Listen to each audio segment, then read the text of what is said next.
Hello students, hi Purvi on behalf of personal duty channel. आज हम लोग क्लास 9th साइंस का एक important topic the gaseous state पढ़ने वाले हैं। सो स्टार्ट करते हैं। Have you ever observe a balloon seller filling a large number of balloons from a single cylinder of gas? क्या आपने कभी देखा है कि फुग्गे बेचने वाला एक ही सिलेंडर से बहुत सारे फुग्गे फुलाता है? Inquire from him how many balloons is he able to fill from one cylinder. So उनसे पूछिए कि वो एक सिलेंडर से लगभग कितने बलून्स को फुला पाते हैं। Ask him which gas does he have in the cylinder. उनसे ये भी पूछना है कि उस पर्टिकुलर सिलेंडर में कौन सी गैस प्रेजेंट है। So here is an activity to perform the gaseous state activities 1.11. इस एक्टिविटी के लिए हमको 3 सिरिंज लेनी है 100 ml की एंड उनके नोजल्स को क्लोज करना है बाय रबर कॉक से उसके नोजल्स को हम क्लोज कर देंगे, जैसा कि हमको फिगर 1.4 में दिखा रखा है। Now remove the piston from all the spring. Piston को हमको रिमूव करना है सभी स्प्रिंग्स में से। Leave one spring syringe untouched, fill the water in the second and fill the chalk in the third. तो एक सिरिंज में हमको कुछ नहीं करना है। सेकेंड जो सिरिंज है उसमें हमको पानी डालना है एंड थर्ड सिरिंज में हमको चॉक डालनी है। And insert a piston back into the syringe. फिर हमको पिस्टन वापस उस सिरिंज में लगानी है। You may apply some Vaseline on the piston before inserting them into the syringe. हम पिस्टन में कुछ वैसलीन लगा सकते हैं सिरिंज के अंदर डालने के लिए फॉर द स्मूथ मूवमेंट, जिससे कि वो इजीली अंदर चली जाए। Now try to compress the content by pushing the piston in each syringe. हम कोशिश करेंगे कि ये पिस्टन हर सिरिंज के अंदर चले जाए। Then What do you observe? हम क्या ऑब्जर्व करते हैं? In which case was a piston easily pushed in? कौन से केस में पिस्टन इजीली अंदर चले जाएगा? What do you infer from your observation? आप इस ऑब्जर्वेशन से क्या समझते हैं? We may observe that gaseous are highly compressible as compared to solid and liquid. हम यह ऑब्जर्व करते हैं कि गैसियस हाईली कंप्रेसिबल है, वो इजीली कंप्रेस हो जाएगी, जैसे कि LPG cylinder that we get in our home for cooking और the oxygen supply to the hospital in the cylinder is a compressed gas. जो एलपीजी हमारे घरों में आ रहा है, जो ऑक्सीजन हॉस्पिटल्स में सप्लाई की जाती है, वो भी कंप्रेस गैस है। Compress natural gas is use as a fuel this day in vehicles में भी आज हम लोग सीएनजी का यूज़ करते हैं due to its high compressibility, क्योंकि सीएनजी की कंप्रेसिबिलिटी बहुत ज़्यादा हाई होती है। And the large volume of gas can be compressed into a small cylinder and transported easily, क्योंकि एक छोटे से सिलेंडर में ही बहुत लार्ज वॉल्यूम की गैस आ सकती है। We know to come off what is being cooked in the kitchen without even entering there by the smell that reaches our nostrils. कई बार ऐसा हुआ हो कि हम किचन में ना गए हो, लेकिन किचन में क्या बन रहा हो उसकी स्मेल हमें आ जाती है with the help of our nose, हमारे नॉस्ट्रिल्स की वजह से। How does this smell reach us? ये स्मेल्स आई कैसे हम तक? Because the particle of aroma of the food mix with the particles of air spread from the kitchen. क्योंकि जो फूड के पार्टिकल्स है वो हमारे एयर के पार्टिकल्स के बीच में मिक्स हो जाते हैं and reach us and even further away, हम तक आते हैं और हमसे दूर भी जाते हैं। And the smell of hot cooked food reaches us in the seconds. Compare this with the rate of diffusion of solid and liquid. So अगर कोई गर्म खाना बना हो तो उसकी स्मेल हमको विद इन अ सेकेंड्स आ जाएगी as compare to solid and liquid. Due to the high speed of particles and the large space between them, gases show the property of diffusing very fast into other gases. Particles की speed बहुत high रहती है और उनके बीच में space भी बहुत रहती है। ये जो प्रॉपर्टी गैसेस शो करता है, और गैसेस में डिफ्यूजिंग प्रॉपर्टी बहुत ज़्यादा होती है, वो जल्दी से डिफ्यूज़ हो जाते हैं। And in the gaseous states the particle move about randomly at a high speed. Gaseous state में पार्टिकल्स बहुत रैंडमली मूव करते हैं और वो भी बहुत स्पीड से। Due to this random movement the particles hit each other and also the wall of the container. इस स्पीड की वजह से पार्टिकल एक दूसरे से टकराते हैं एंड उस कंटेनर की वॉल पर पहुंच जाते हैं। This pressure exerted by the gas is because of this force exerted by the gas particles per unit area on the wall of the container. ये जो प्रेशर एक्सर्ट करता है गैस, वो होता है क्योंकि गैस के पार्टिकल्स फोर्स एक्सर्ट करते हर यूनिट एरिया पर। तो यहाँ पर हमको 3 पते रखिए। First is of solid, second is of liquid and third is of gas. Shows a magnified symmetric picture of the three states. The motion of the particles can be seen and compared in the three states. So first जो picture है solid में, उसमें particles बहुत closely packed है। Second में particles के बीच में space है। एंड थर्ड जो पिक्चर है गैसेस की, उसमें पार्टिकल्स फ्रीली मूव कर रहे हैं।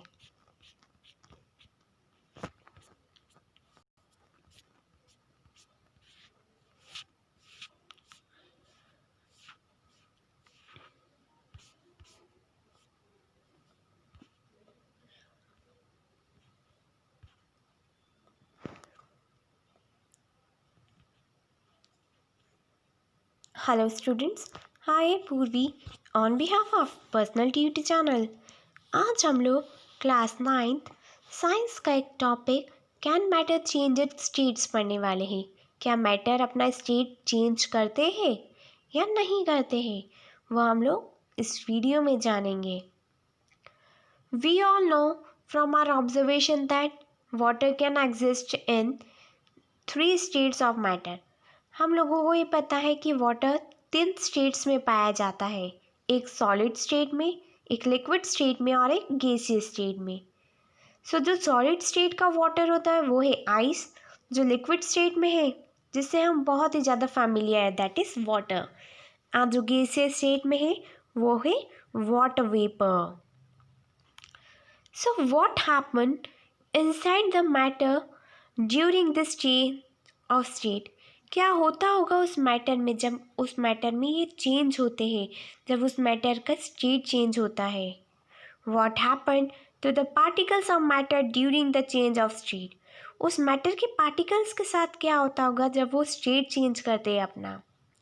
How does this change of state take place, कि कैसे स्टेट मैटर का चेंज कैसे होता है। We need answer to this question, isn't it. क्या आप भी चाहते हैं इन क्वेश्चंस का आंसर पाना? यस।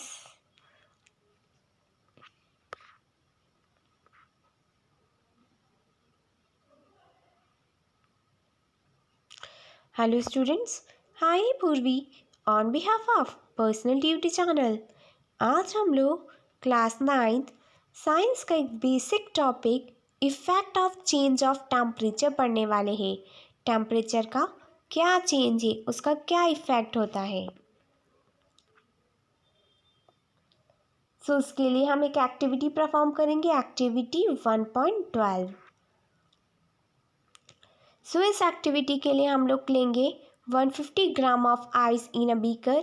एक बीकर में 150 gram of ice and suspend a laboratory thermometer so that it's bulb is in contact with the ice. और हम लेबोरेटरी थर्मोमीटर को सस्पेंड कर देंगे, लगाएंगे और चेक करेंगे कि बल्ब ग्लो हो रहा है नहीं।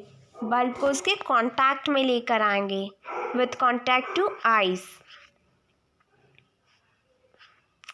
सो इसमें क्या होगा, यहाँ पर कन्वर्जन हो रहा है आइस का वाटर में, फिर वाटर का वाटर वेपर में। फिर हमको उसको हीट करना है।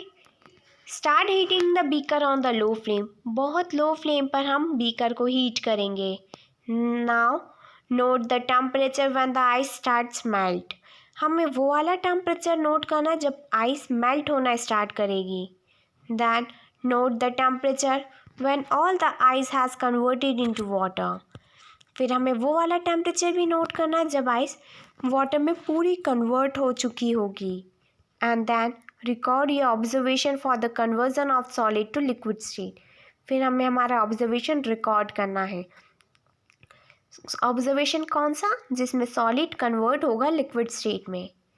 Now put a glass rod in a beaker and heat while steering till the water starts boiling. फिर एक ग्लास रॉड रखनी बीकर में और तब तक स्टीर करते रहना जब तक वो बॉईल होना शुरू ना हो जाए। Keep a careful eye on the thermometer reading till most of the water has vaporised. और हमको कंटिन्यूसली थर्मोमीटर को देखना है जब तक वो वाटर वेपोराइज ना हो जाए, उसकी रीडिंग नोट करनी है। Now record your observation for the conversion of water in the liquid state to the gaseous state. फिर हमें हमारा ऑब्जर्वेशन रिकॉर्ड करना है कि कैसे वाटर लिक्विड स्टेट से गैसी स्टेट में कन्वर्ट हो गया। So on increasing the temperature of solid, the kinetic energy of the particles increases. जैसे ही हमने टेम्परेचर बढ़ाया सॉलिड का, तो वैसे उस पार्टिकल्स के बीच की जो काइनेटिक एनर्जी थी वो भी इंक्रीज होना शुरू हो गई। Due to increase in the kinetic energy the particles start vibrating with the greater speed. अगर काइनेटिक एनर्जी इंक्रीज होगी तो पार्टिकल्स वाइब्रेट करेंगे, वो भी बहुत ज़्यादा स्पीड के साथ। And the energy supplied by the heat overcome the force of attraction between the particles.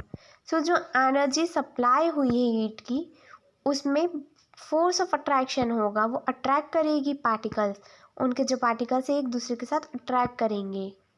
The particles leave their fix position start moving more freely. Particles अपने फिक्स पोजिशन ले लेंगे एंड मूविंग और पहले से भी ज़्यादा फ्रीली मूव करेंगे। A stage is reached when the solid melts and is converted into liquid. फिर एक ऐसी स्टेज आ जाएगी जब सॉलिड मेल्ट हो जाएगा और वो कन्वर्ट हो जाएगा लिक्विड में। The minimum temperature at which a solid melt to become a liquid in the atmospheric pressure is called its melting point. एक ऐसा मिनिमम टेम्परेचर जब सॉलिड मेल्ट हो जाएगा लिक्विड बनने के लिए at the atmospheric pressure is called its melting point, उसको बोलते हैं हम melting point. So the melting point of a solid is an indication of the strength of force of attraction between its particle. So जो melting point है solid का, वो एक indication देगी, वो हमको इंडिकेट करेगी कि पार्टिकल्स के बीच में जो फोर्स ऑफ अट्रैक्शन है उसकी स्ट्रेंथ क्या है। So the melting point of ice is 273.15 Kelvin. The process of melting, that is change of solid state into liquid state, is known as fusion. So एक ऐसी process जिसमें कोई भी solid melt हो रहा हो लिक्विड स्टेट में, उस प्रोसेस को हम बोलते हैं फ्यूज़न, जिसमें सॉलिड कन्वर्ट हो जाएगा लिक्विड में। So when a solid melts, its temperature remain the same. जब सॉलिड मेल्ट होगा तो टेम्परेचर सेम रहेगा। So where does the heat energy go? तो वो हीट एनर्जी गई कहाँ पर? You must have observe during the experiment of melting that the temperature of the system does not change after the melting point is reach. हम लोगों ने observe किया होगा एक्सपेरिमेंट में कि उस पर्टिकुलर सिस्टम का जो टेम्परेचर वो चेंज नहीं होगा जब तक आइस मेल्ट नहीं हो जाती। This happen even through we continue to heat the beaker, that is we continue to supply the heat. इसका मतलब क्या हुआ कि हम कंटिन्यूसली बीकर को हीट कर रहे हैं और बीकर में कंटिन्यूसली हीट सप्लाई हो रही है। The heat gets up and changing the state by overcoming the force of attraction between the particles. तो जो हीट है वो पार्टिकल्स के बीच में जो फोर्स ऑफ अट्रैक्शन है उनको ब्रेक कर रही है। As this heat energy is observe by the eyes without showing any rise in the temperature, it is considered that it gets hidden into content of the beaker and is known as latent heat. सो जो heat energy है वो ice absorb कर लेगी बिना temperature में increment हुए, बिना temperature high हुए। इसका मतलब क्या हुआ कि वहाँ पर लैटेंट हीट है, लैटेंट यानी छिपी हुई, हिडन हीट है।